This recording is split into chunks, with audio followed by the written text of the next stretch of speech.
முந்தைய தலைமுறை முந்தைய தலைமுறை இந்த கவிதையில் நாம் இப்பொழுது தொழில்நுட்பத்தின் மூலமாக பெரிய மாற்றங்கள், முன்னேற்றங்கள் அடைந்திருக்கிறோம். தொழில்நுட்பத்தின் மூலம் பெரிய மாற்றங்கள், முன்னேற்றங்கள் அடைந்திருந்த போதிலும், நம் உடல்களைப் பற்றிய பல தரவுகள் நம்மிடம் இருந்த போதிலும், நம் உடலின் நோய்கள் பற்றிய பல தரவுகள் நம்மிடம் இருந்த போதிலும், நம் முன்னோர்களைக் காட்டிலும் நம் அகவை கூடியதா, நம் மகிழ்ச்சி கூடியதா என்ற ஒரு கேள்வி எல்லோருக்கும் எழுகிறது. ஒருவேளை 2, 3 தலைமுறைக்கு முன்னால் வாழ்ந்த நமது பாட்டனார்கள் நம் வாழ்க்கை முறையை கண்டார்களானால் அவர்கள் என்ன நினைப்பார்கள் என்பதைப் பற்றி இந்த கவிதை இங்கே எழுதப்பட்டுள்ளது. வாசிக்கிறேன். பிறந்த நாளை நினைவு கூர்ந்து விருந்து வைத்ததில்லையே, கழிந்த நாளை கணக்கு வைத்து மருந்து எடுத்ததில்லையே. 70 கடந்ததோ 80 கடக்குதோ, அகவை அசலாய் அறிவதற்கு இல்லையே.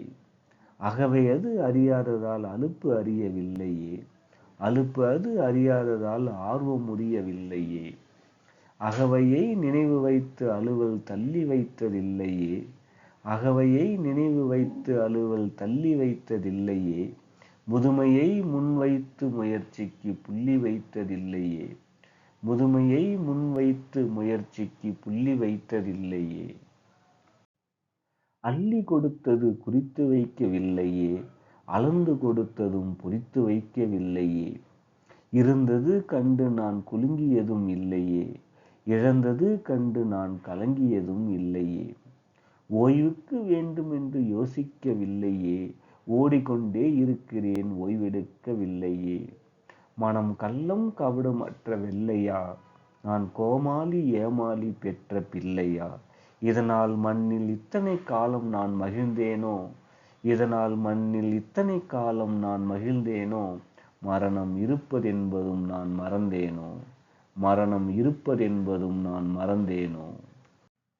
சர்க்கரை அளவது அறிந்ததில்லையே, குருதியின் கொதிப்பது அளந்ததில்லையே.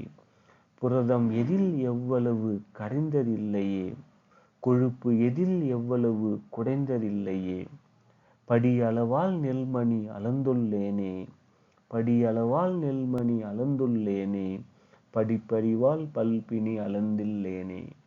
வலிமையோடு உழைத்து வாழ்ந்த வசந்தத்திலே, வலிமையோடு உழைத்து வாழ்ந்த வசந்தத்திலே, வந்து போன பிணிகளை வகைபாடி அசந்ததில்லை, வந்து போன பிணிகளை வகைபாடி அசந்ததில்லை.